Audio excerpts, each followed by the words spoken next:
आप कहां बैठे हैं, कहां रह रहे हैं, किस जगह खड़े हैं, आपको स्थान देख करके ही बर्ताव में उतरना है। जैसे मदिरालय है, आप वहां खड़े होंगे तो तमोगुण अपने आप बढ़ने लगेगा, आसुरी प्रवृत्ति बढ़ने लगेगी। ऐसे ऐसे जिस स्थान पर खड़े होने से, देखने से, बात करने से हमारी वृत्ति बिगड़ रही, उस स्थान का तत्काल त्याग कर देना चाहिए, वहां से हट जाना चाहिए। पहला है स्थान। जैसे सत्संग, यमुना जी का एकांतिक पावन तट, किसी लता के नीचे, किसी संत भगवान के सानिध्य में, अब हमारा ये स्थान भजन वृत्ति बढ़ाएगा। उस व्यक्ति का घर जिसके पास जाने से वासनाएं बढ़ रही, उस स्थान में जहां दृश्य देखने से हमारे अंदर गंदी बातें आ रही, पहला है स्थान। दूसरा है अन्न। बहुत बड़ा प्रभाव अन्न का होता है। अगर अधर्म के द्वारा कमाया हुआ अन्न है तो बुद्धि अधर्म में ही लगेगी। यदि भोजन पकाते समय, रसोई रांधते समय आप विकारात्मक चिंतन कर रहे हैं तो कोई भी प्रसाद पाए उसके अंदर विकार जागृत हो जाएगा। अन्न का बहुत बड़ा प्रभाव पड़ता है। एक बार पूज्य पाद उड़िया बाबा जी महाराज अपने परिकर के साथ भ्रमण में थे तो किसी बड़े धनी मानी ने निमंत्रण दिया, महाराज आज यहीं रुको। तो बाबा ने कहा हम लोग गांव के अंदर नहीं रुकते। तो बाहर कोई वृक्षों का समुदाय, जंगल जैसा, तो उसमें वहां रुके, पर भोजन उनकी तरफ से, भोजन सबने पाया। जब सुबह हुआ तो महात्मा जन, साधक जन एक दूसरे की तरफ देखे और बोले आज तो हमको बड़ा दोष हुआ, गंदा स्वप्न आया और हमारा संयम बिगड़ गया। बोले ये तो हमको भी हुआ, जितने थे सबको हुआ। उड़िया बाबा के समीप गए। बाबा ने कहा अच्छा ऐसा हुआ, ये तो अन्न दोष है, बुलाओ सन्न पवाने वाले को, फिर चलेंगे। बुलाया और बाबा ने कहा बिल्कुल सत्य बोलना, नहीं तो आप जानते हो इतने महात्माओं के संयम को आपने भ्रष्ट कर दिया, सत्य बोलना क्या बात थी। तो उनका महाराज संतान नहीं हो रही थी, सुना था आप बहुत सिद्ध महापुरुष हैं तो आपके परिकर को इसीलिए पवाया, अंदर काम भाव था कि हमारे कामना थी कि संतान उत्पन्न हो, वैसे ही चिंतन करते हुए बनाया ऐसे। बोले सबका संयम नष्ट कर दिया, होश में, नरक जाने वाली बात मत सोचो। अरे संतों को पवाओ जैसे अपने पुत्र को पवाते हैं, ऐसी भावना करनी चाहिए। आज हो भाग्य तो परिणाम खुद मंगल में निकलेगा। काम भाव से युक्त होकर क्यों बनाया, सब संतों के अंदर विकार पैदा कर दिया। अन्न का प्रभाव पड़ता है, हम जैसा अन्न पाते हैं वैसा। कई बार सुनाया है सिद्ध महापुरुष पूज्य प्रातः स्मरण श्री बलराम दास जी महाराज झाड़ू मंडल के, यमुना के पावन तट पर ही है, रास मंडल के पास ही, वो अपने एक लता के नीचे बैठे हुए भगवत चिंतन कर रहे थे। अचानक यमुना जिस नजदीक है तो कोई माई स्नान किए हुए निकली तो नेत्रों ने देखा और विकार उत्पन्न हो गया। वयोवृद्ध सिद्ध महापुरुष, उन्होंने कहा आप तो इस शरीर को नष्ट कर दूंगा। शिष्यों ने कहा महाराज ऐसा क्यों। बोले किसी माता के शरीर को देखकर हमारे अंदर विकार क्यों आ गया, ऐसा नहीं, आज तक कभी नहीं हुआ, ऐसा क्यों हुआ। उनका महाराज आपस में सब शिष्यों ने कि कुछ ना कुछ तो खान पान में गड़बड़ी हो गई तभी ऐसा हुआ। बाबा आज परिक्रमा करते हैं वृंदावन की, बाद में आप जो आदेश करेंगे जैसा करेंगे, पहले परिक्रमा। वृंदावन की परिक्रमा का बहुत बड़ा प्रभाव, जब कभी मन आपका ऐसा विक्षिप्त हो, परेशान हो, तत्काल परिक्रमा प्रारंभ कर देना, नाम जप करते हुए। आप देखना परिक्रमा पूरी होते होते शांति हो जाएगी। बाबा ने खूब नाम कीर्तन करते हुए शिष्यों के साथ परिक्रमा दी, मन का विकार शांत हो गया। उनका ऐसा कैसे हो सकता है कि हमारे अंदर विकार आ गया, ये बड़ी सूक्ष्मता का विषय है। कल प्रसाद कहां से आया था, तो उस समय लाडले गोविंद देव जी महाराज यहीं विराजमान थे वृंदावन में। बोले तो ठाकुर गोविंद देव जी का प्रसाद आया था। लकुट उठाई, गए वो तो भगवत स्वरूप तस्मित तज्जने भेदा भावात, भगवान और भगवान के ऐसे जनों में भेद नहीं होता, वो भगवत स्वरूप होते हैं। गए और कहा बताओ आपका प्रसाद न पावे तो अपराध लगे कि प्रसाद नहीं पाया, और प्रसाद पावे तो हमारे अंदर काम जागृत हो जाए, हम तो मरे ना दोनों तरफ से। तो ठाकुर जी बात कर रहे थे, दूसरों को नहीं सुनाई दे रहा था। कह रहे थे कि देखो नाराज मत हो, कलकत्ता की वैश्या थी, उसने भोग लगाया, अब उसने भोग लगाया तो हमने चख पाया, तो आपको प्रसाद का किनका लेना चाहिए? किसने कहा था कि पूरा प्रसाद पाइए? जरा किनका ले लेते हो, मधुकर ही पाते। हाँ, ये बात आपकी मान, तो हमारा तो पूरा विश्व है, कोई भी भोग लगाएगा हम तो पाएंगे। और हमारे प्रसाद की निष्ठा आप सबके हृदय में, तो किनका लीजिए, पूरा मत पाइए।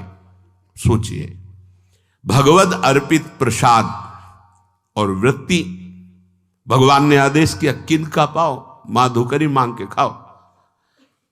यहां वर्णन कर रहे, यदि हम अन्न थोड़ा भी हमारे अंदर दूषित चला गया, तो जब कभी ऐसी विकार की भावना हो, आपके अंदर विकार बन रहा है, तो खोजिए।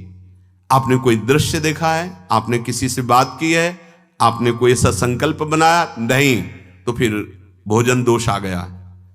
अब आज उपवास कर दो, जब तक वो वृत्ति न नष्ट हो तब तक कुछ मत पाना, जल से काम चलाना, तो एक दिन एक पहर अपने आप शांत हो जाएगा। अगर बहुत विकलता हो रही तो नाम कीर्तन शुरू कर दो, भोजन मत पाना, नाम कीर्तन शुरू, बिल्कुल शांति मिल जाएगी, बिल्कुल। और ये तो उदाहरण महापुरुष इसलिए देते कि हम सावधान रहें। हमारे अच्छे भाव या बुरे भाव में ये 10 बातें बहुत प्रभाव डालती हैं। पहला स्थान, दूसरा अन्न, और तीसरा जल। पानी भी बहुत संभाल के, नहीं आजकल तो देखो प्रायः ऐसे दांत से प्लास्टिक नोचेंगे, ऐसे पानी पिएंगे, कब भरी गई, कहां भरी गई, कैसा पानी, बड़ा देखो कैसा हमारे भजन साधन के लिए विक्षेप पैदा होता चला जा रहा है। पहले सुंदर सरोवरों का जल, मतलब 15 वर्ष तो गंगा जल ही केवल पिया है, जो आकाशवृत्ति से मिला नहीं, गंगा जल ही पिया है। कुआं का जल, फिर आया हैंडपैप का जल, अपवित्र होने लगा। हैंडपैप में जो वाशर, अगर वो कहीं चमड़े का पड़ा हुआ है तो अपवित्र जल हो गया। अब हैंडपैप का भी अंतर ध्यान स्वरूप हो गया, अब तो नहीं दिखाई देता। अब रह गया है मोटर से निकले और फिल्टर में जाए, वो मशीन जो फिल्टर करती है पानी को, आरओ, उससे। अब वो जिनके पास है तो है, नहीं तो परिक्रमा लगाया हो, आपको पानी पीने को नहीं मिलेगा। देखो कैसा समय आ गया। भोजन, पहले कोई दगाबाजी भोजन में तो नहीं करता था। गांव में जब जिसके यहां दूध बेचा जाता था ना, उसको बहुत लघु दृष्टि से देखा है, गाय माए एक बराबर होती है, ये दूध बेचता है। 10-5 किलो मठा तो आप ऐसे मांग के ले सकते थे, अगर अड़ोस पड़ोस में वो मठा मिल जाएगा। जब कोई उत्सव होता, फ्री दूध 100-200 500 किलो पूरे गांव के सब दे देते, कोई ऐसे बेचता था। अब दूध नहीं, जब बूढ़े लोग बैठते थे कहते थे पानी बिकेगा आगे चल के। आज पानी बिक रहा है, नहीं बिक रहा, पानी बिक रहा है। हमें लगता है सबको ही पैसे से ही पानी है, वो बोतलें नीली नीली नहीं, इतनी बड़ी बड़ी बिकती, उन्हीं से पानी पिया जा रहा है। आगे और समय जल का प्रभाव पड़ता है। जैसे हम गंगा जल पीते थे, सही कहते हैं, कई कई दिन जब भोजन नहीं मिलता तो पूरी पौष्टिकता गंगा जल से मिलती थी।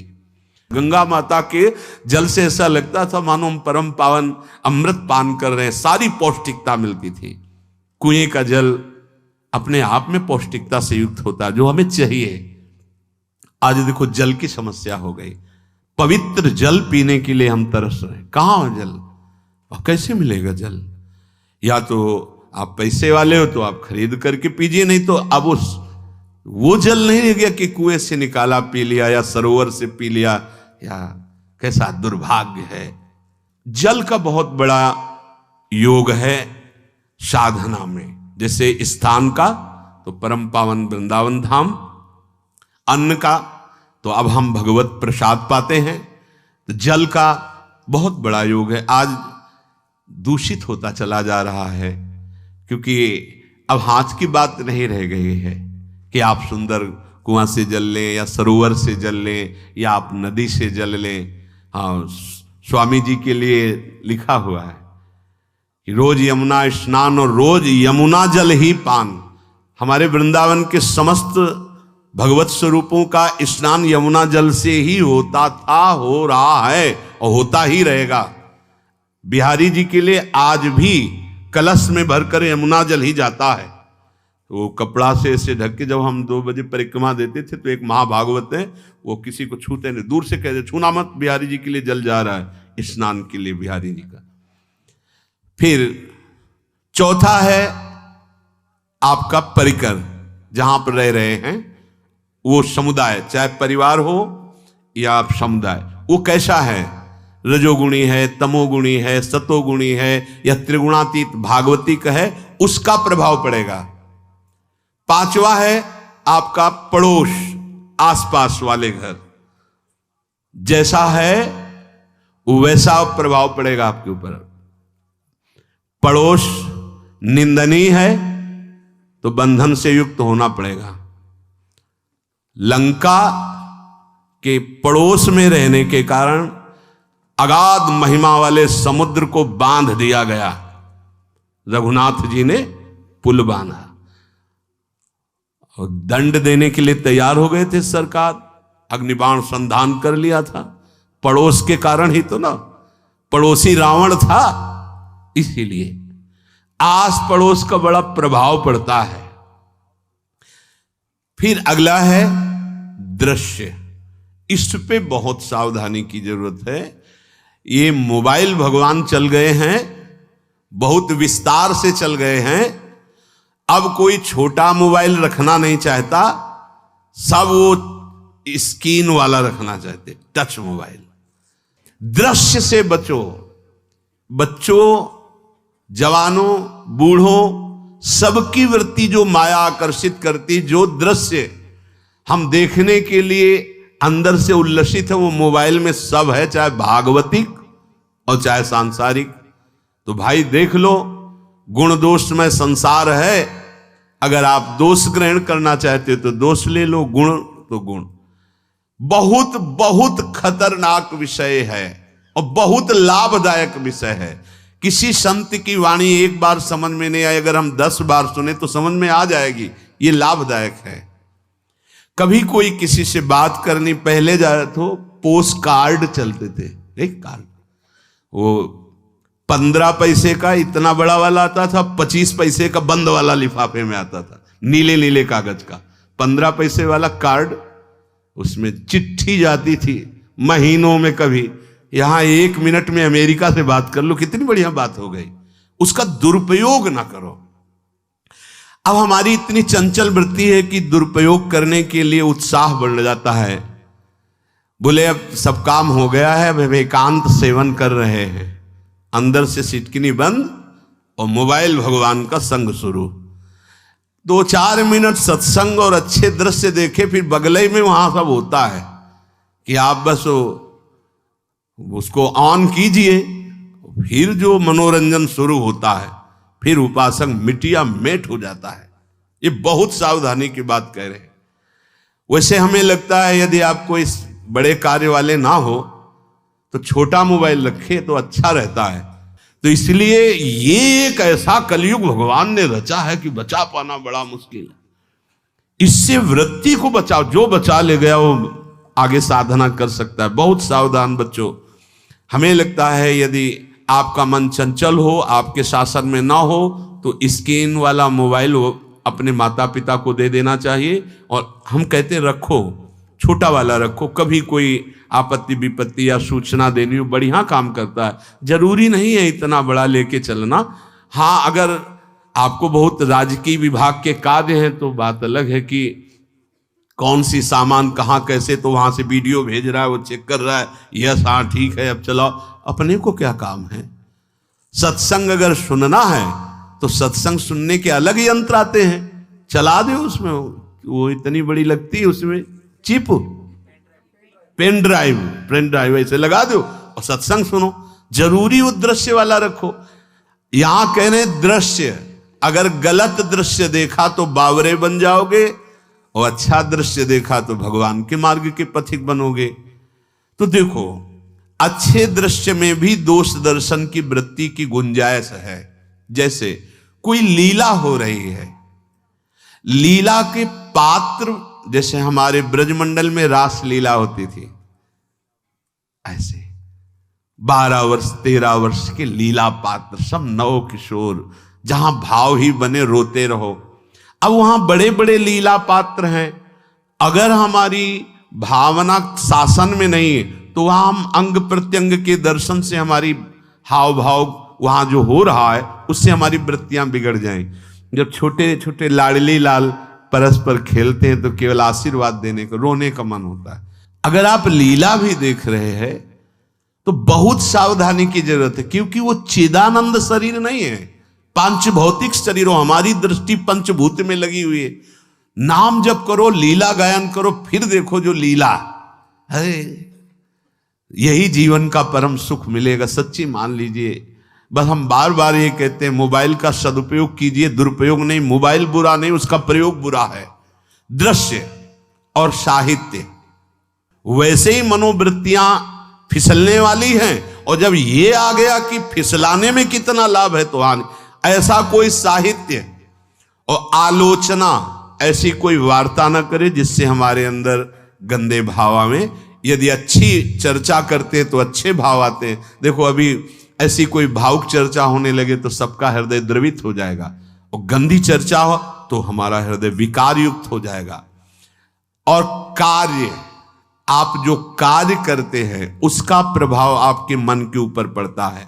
और उपासना, आप उपासना भोगों की करते हैं या योग की करते हैं, ये 10 से भाव बनते हैं और 10 से भाव बिगड़ते हैं। स्थान, अन्न, जल, परिवार, अड़ोस पड़ोस, दृश्य, साहित्य, आलोचना, आजीविका का कार्य और उपासना, यदि ये भागवतिक हुए तो आपके अंदर भगवत भाव बढ़ेगा, और यदि ये रजोगुणी तमोगुणी हुए तो आपके अंदर आसुरी भाव बढ़ेगा।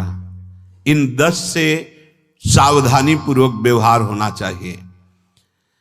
जैसे आस पड़ोस में है तो बड़ी सुविधा है, यहां कोई किसी से मतलब नहीं रखता, बगल वाला कौन रह रहा किसी से मतलब, ये बढ़िया है। ज्यादातर गांव में होता है, अपने यहां ये अच्छा है कि जैसे आप अपने कमरे में गए, किसी से कोई मतलब नहीं है, वैसे ऐसा ही जीवन रखना चाहिए। और उस पर ये ज्यादा जो व्यवहार मित्रता बढ़ाने वाला विषय, ये धाम में नहीं है, वृंदावन में ऐसा नहीं व्यवहार रखना चाहिए। आपके पड़ोस में कौन रख रहा है आपका परिचय नहीं होना चाहिए, कौन कौन रह रहा है आपकी जानकारी नहीं होनी चाहिए। नजर नीची की, अपने कुटिया में गए, अपने ठाकुर जी से मतलब, अपने भजन से मतलब, ना पड़ोसी को कुछ देना चाहिए ना लेना चाहिए। बात समझ लेना कि जैसे आज उत्सव है उनको हम बुलाते हैं, वो हमारे यहाँ, ये व्यवहार यहाँ नहीं है। बनवासी हो, ठाकुर को भोग लगाया, और अगर आपको बांटना है तो बाहर निकलो, आधा किलोमीटर दूर ऐसी जगह बांटो जो तुम्हें राधे श्याम दोबारा ना बोले, फिर वो तुम्हें बुलाएगा, फिर वो बैठेगा, फिर प्रपंच की बातें होंगी, निंदा स्तुति की होंगी, फिर बड़ी संगोष्ठी होती है, पता चलता है। क्या फायदा ऐसे जीवन से। आप वनवासी हो, समय एकांत में दीजिए, अपनी कुटिया में बैठिए, नाम जप कीजिए, निकलिए, सत्संग सुनिए, ठाकुर दर्शन कीजिए, परिक्रमा कीजिए, फिर अपनी कुटिया में। ज्यादा व्यवहार में नहीं उतरना चाहिए, ये वनवास है, वृंदावनवास। सत्संग का सेवन, रजोगुण तमोगुण का त्याग, तो दुष्संग से आप बच जाएंगे। दुष्संग से बचने का मतलब है काम क्रोध मोह स्मृति भ्रंश बुद्धिनाश सर्वनाश कारणत्वात्। देवर्षि नारद जी कहते हैं, अगर दुष्संग का त्याग हो गया तो आप काम का, क्रोध का, मोह का, जो हमारी भगवत स्मृति का नाश कर देते हैं, जो हमारी बुद्धि का नाश कर देते हैं, जो हमारे सर्वनाश करने वाले हैं, इनका त्याग कर पाएंगे। कुसंग अगर हो गया तो इनका त्याग नहीं हो सकता, बहुत कठिन हो जाता है। भगवत संबंधी तत्वबोध होना या भगवत रहस्य लीला में प्रवेश पाना, जो अपनी इंद्रियों को भोगों में तृप्ति कराने की कोशिश कर रहे हैं, उनका चिंतन भोगों का ही होगा, तो कैसे तत्वबोध होगा, कैसे लीला में प्रवेश होगा? बस ध्यान देना है, कैसे हो पाएगा? क्योंकि जिस चित्त वृत्ति से भगवदाकार हमें वृत्ति करनी थी, वो तो हमने भोगों के चिंतन में लगा दी, भोग क्रियाओं में लगा दी। एक स्थिति होती है जब आपकी चित्त वृत्ति भगवदाकार हो गई है, तो व्यवहार में रहते हुए भी विषयान ग्रहणंत मुंचंत वा, खान पान उठना बैठना है सब बाहरी क्रियाएं हो रही हैं, अंतर से वो अपने आराध्य देव में सदैव स्थित रहता है। उसका परिचय आपको जब ऐसे महापुरुष का सानिध्य मिलेगा, तो आप विषय सेवन करते हुए भी निर्विषय रहेंगे। आपके अंदर विषयों की प्रियता नहीं रह जाएगी, आपके अंदर एक प्रबल वैराग्य ऐसी धारणा बन जाएगी, कुछ नहीं, कोई भी तुम्हें प्रभावित नहीं कर सकता। यद्यपि खान पान हर्ष आदि की सब व्यवहारिक वृत्तियां हैं, पर उस महापुरुष का प्रभाव ऐसा होगा कि आपका हृदय निर्विकार हो जाएगा। और बहुत ही त्याग की सब बातें की जा रही, लेकिन हृदय भी सही है, तो संग से विषय रंग बढ़ जाएगा। ये देखा गया है। हृदय अगर निष्प्रिय है, जिसका हम संग कह रहे हैं, तो उसका परिणाम निष्प्रिय निकलेगा। व्यवहार में कुछ भी हो, निष्प्रियता ही आपकी बढ़ेगी, निर्विकारता बढ़ेगी, क्योंकि उसकी स्थिति का संग हो रहा है, उसका प्रभाव पड़ रहा है। तो सर्वनाश की जड़ है विषय चिंतन। ये बहुत बड़ी बात है। विषय चिंतन सर्वनाश की जड़ है। यहां विषय भोग नहीं कहा, क्योंकि चिंतन का परिणाम भोग है। पहले चिंतन होता है। साधक ध्यायतो विषयान पुंसः संगस्तेषु उपजायते, संगात् संजायते कामः, कामात् क्रोधो विजायते, क्रोधात् भवति सम्मोहः, सम्मोहात् स्मृति विभ्रमः, स्मृति भ्रंशात् बुद्धिनाशो, बुद्धिनाशात् प्रणश्यति सर्वनाश। कैसे हुआ? ध्यायतो विषयान पुंसः, विषयों का चिंतन। इसीलिए अनन्यश्चिन्तयन्तु माम भगवान आदेश करते हैं। विषय चिंतन न होने पावे, बिना चिंतन किए आपको कोई भी सुख नहीं मिल सकता। आप देख लीजिए, जगत के किसी भी भोग का सुख नहीं मिल सकता। चिंतन से ही आपको सुख की अनुभूति हो रही है। अगर आप चिंतन ना करें तो आपको कोई सुख नहीं मिल। आप चिंतन उसका घसीट लिया गया, अगर सुख होता तो भोग में मिल जाता, नहीं मिला। क्यों? कि बोले चिंतन नहीं। किसी को किसी गाढ़ विषय के चिंतन में फंसा दे, फिर उसके सामने भोजन रखे, खीर में नमक डाल दे, सब्जी में चीनी डाल दे, और गाढ़ विषय में फंसा दे। तुम्हारा लड़का जो अकेला था, वो ऐसा ऐसा दुर्घटना हो गई, वो अस्पताल में, अब जल्दी से भोजन पाओ और निर्णय बताओ। वो बिल्कुल नहीं बता पाएगा कि खीर में नमक था, सब्जी में चीनी थी। उसका चिंतन वहां फंस गया। अगर ऐसे चिंतन हमारा प्रियाजू में फंस जाए, तो संसार के सब क्रियाएं होते हुए भी वो परमहंस है, वो विदेह है। चिंतन, हम लोग चिंतन में चूक कर देते हैं, तो फिर क्रियाओं में हमको बंधना पड़ता है। नहीं, सच्ची माने कोई भी क्रिया उसे बांध नहीं सकती। तो क्या जिनका भगवत चिंतन होता है वो असत क्रियाएं भी करते हैं क्या? तो बोले जब चिंतन ही नहीं तो असत क्रियाएं कैसे हो सकती है? पहले क्रिया के असत चिंतन होता है। आप देखना, कोई भी कार्य पहले चिंतन होता है। इसीलिए यहां कह रहे हैं ध्यायतो विषयान पुंसा संगस्तेषु उपजायते। पहले, सबसे पहले विषय का चिंतन होता है। अगर विषय का चिंतन ना होने पावे तो आपको कोई फंसा ही नहीं सकता। भोग, कोई भी भोग नहीं फंसा सकता। जहां विषयों का चिंतन हुआ तो संग की प्राप्ति, विषय भोग की प्रबल इच्छा, प्रबल आसक्ति, और वो जो चिंतन हुआ था वही आपको सुख दे रहा है, वही, वहां सुख नहीं है, आपके चिंतन का वहां सुख। जैसा चिंतन, अगर आपका चिंतन विक्षिप्त कर दिया जाए, एकाग्र ना होने पाओ, तो किसी में आपको सुख नहीं मिलेगा पक्का।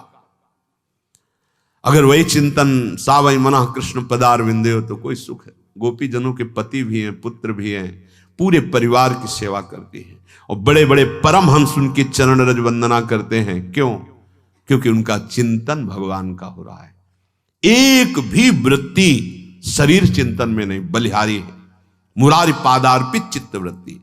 विषयों के चिंतन से विषयों में आसक्ति पैदा होती है, आसक्ति से विषय कामना की प्रबलता और क्रिया होती है, और क्रिया में बाधा पड़ने से क्रोध पैदा होता है, क्रोध से मूढ़ता छाती है, मूढ़ता से स्मृति भ्रमित हो जाती है, स्मृति भ्रंश से बुद्धिनाश होता है, और बुद्धिनाश ही सर्वनाश है। इसलिए चित्त का निरंतर अधिक समय तक सावधानी पूर्वक भगवन नाम में, भगवत लीला में, आप सब भगवत कृपा पात्र जन है, चिंतन न बिगड़ने पावे।